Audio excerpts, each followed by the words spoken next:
Então, oi gente, eu sou a Paula e eu tô aqui pra falar um pouco sobre o que eu li em novembro. Novembro foi um mês cheio, mas mesmo assim eu ainda consegui terminar 7 livros e eu estou muito feliz com isso. E vamos lá. Eu procurei o último volume, é o livro 10 do It Girl, que é a conclusão da série.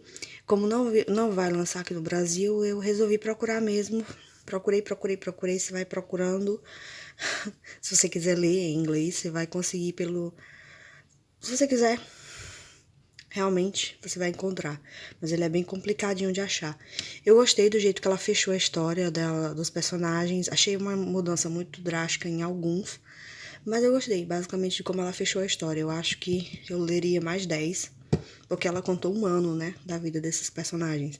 Eu leria mais vários anos, porque é a minha série preferida adolescente, sem dúvida.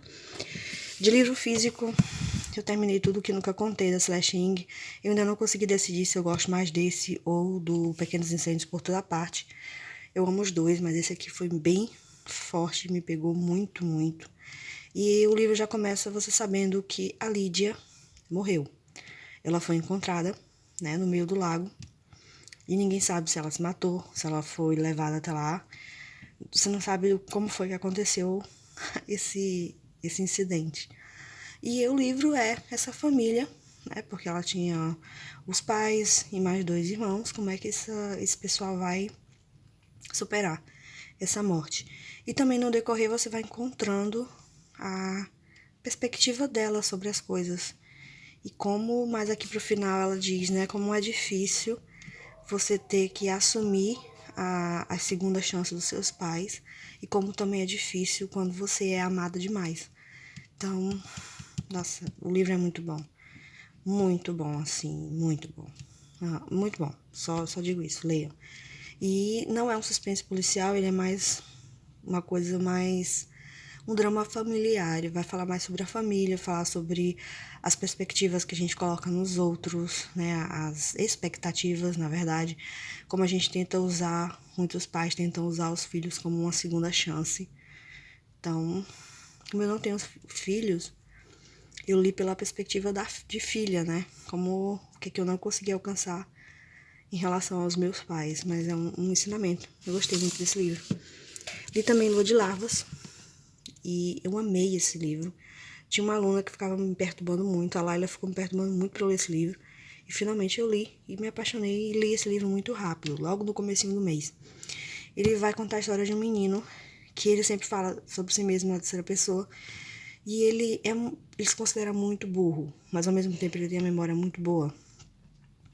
E ele mora com um avô, e eles são totalmente à parte, eles são impuros, não é? Eles são pessoas que não têm a pureza e toda... Né? Ele tem vários problemas, ele tem olhos de 2 cores, ele não tem ele não sabe ler e escrever, então tem muita coisa, muito defeito nele ali. E até que ele encontra algumas pessoas, né? Algumas pessoas se tornam amigos deles, e ele encontra esse menino, que se torna o melhor amigo dele. Quando esse menino é levado, ele percebe que ele precisa fazer alguma coisa junto com o avô e junto com outras pessoas contra a Terra-mãe, né, que se vê uma distopia, então mexe com ficção científica. E ele também vai falar sobre a primeira vez que o homem pisou na Lua, então muito, muito, muito legal, super recomendo. Também Bela Maldade, tava com muita saudade desse livro, porque eu acho esse livro muito sensacional. Mas eu sempre só lembrava dele em relação a essa questão da amizade desfeita, dessa menina que é muito cruel com a outra, né? Não sei o que, das amigas, lá. Só que ele é um pouco mais, entendeu? Ele é um pouco mais profundo. Porque você tem a personagem principal, ela tá tentando lidar com a perda da irmã. Ela foi para uma festa, levou a irmã, e a irmã foi assassinada lá. Ela também deveria ter sido assassinada, mas ela fugiu, e ela leva essa culpa junto.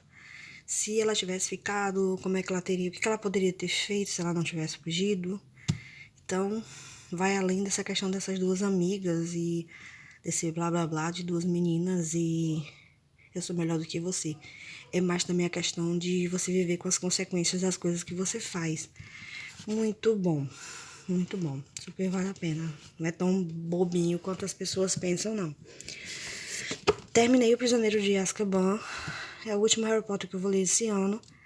Ano que vem eu volto a ler de novo.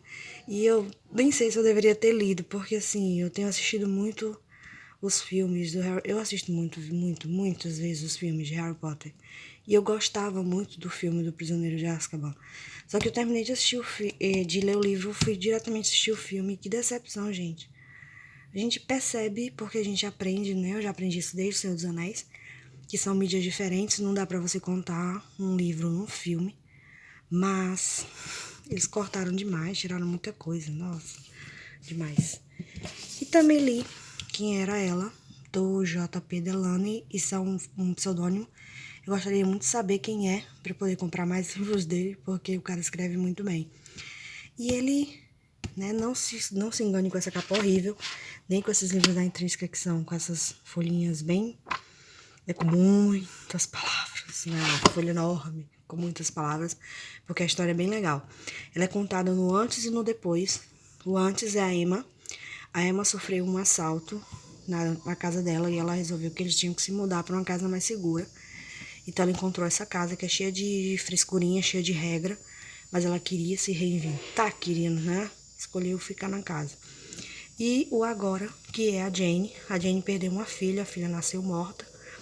E ela também queria mudar de casa, né? Ela queria ir para uma casa mais barata, por várias coisas, quando você ler você vai entender. E ela também encontrou essa casa, que tem um aluguel bom, só que tem um monte de regras. Eu não moraria nessa casa, de forma nenhuma. Não é nem pelas outras coisas que a gente vai descobrindo de acordo com o livro, mas pela quantidade de regras que o cara coloca, né? Porque não tem condição de se viver assim. Mas beleza. A Emma, ela morre. Você já começa o livro sabendo que ela morre. Então a Jane, ela vai passar o livro tentando descobrir, tentando entender por que ela morreu, como, né? Como foi essa morte, por que ela morreu. E também você vai ter a perspectiva da Emma do que tá acontecendo. E você tem a perspectiva das duas, eu já acho que eu já falei isso. E você vai entendendo que a Emma não era tão boazinha como todo mundo pensa. Mas assim, muito bom. Muito bom. Não se engane com essa capa horrível. O livro é muito bom. Merecia até uma edição nova. E por fim, eu nem acredito, mas eu consegui terminar Nosferatu. Acho que mais pro fim eu só conseguia ler esse livro. Nada mais, só conseguia ler ele. E eu já comecei a ver a série e já me decepcionei um pouco, porque aqui a gente tem a Vicky criança, né, com a bicicleta e tal. E a série, ela já começa adolescente, já de moto, e fica muito, né, conveniente.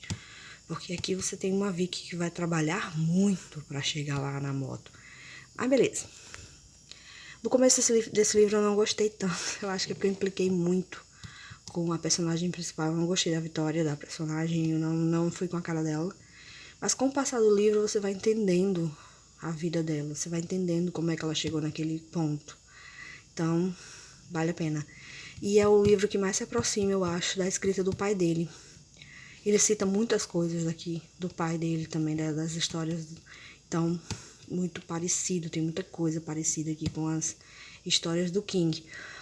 Mas é basicamente um livro que vai falar, não é um livro sobre vampiros, certo? É uma brincadeira, quando você lê você vai entender por que Nosferatu.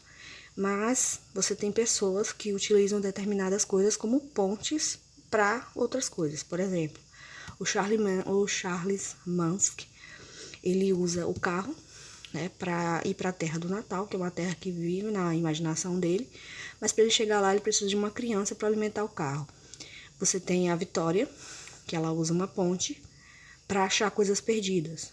Você tem a bibliotecária, que usa um joguinho de caça-palavras para descobrir o futuro. Então você tem várias pessoas aqui que usam pontes, e essas pontes lembram muito, né, a Torre Negra, essas coisas, sei lá, esses lugares escondidos. Tanto que o Charles Manson tem um mapa, e esse mapa é muito interessante, que ele vai mostrar vários lugares escondidos para mim e para você, mas não para essa galera que tem esses poderes.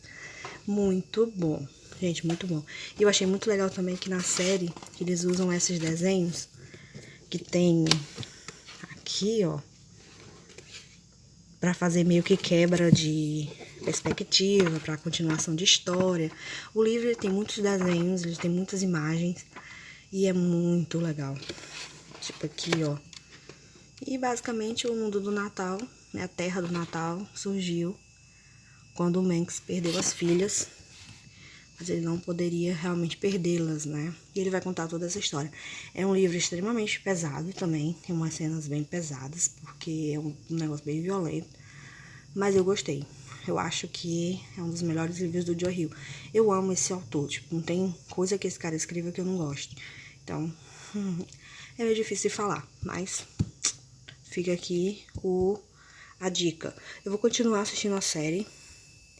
Eu vou superar o fato das mudanças, né? Porque como eu falei lá na questão do Harry Potter, são mídias diferentes, a gente tem que entender isso. Mas é isso. Então, um beijo. Ótimo dezembro pra todo mundo e a gente se encontra já em janeiro. Né? A gente já se encontra em 2020. Então eu espero que tudo seja maravilhoso nesse fim de ano. Feliz Natal e um ótimo, ótimo, ótimo ano novo.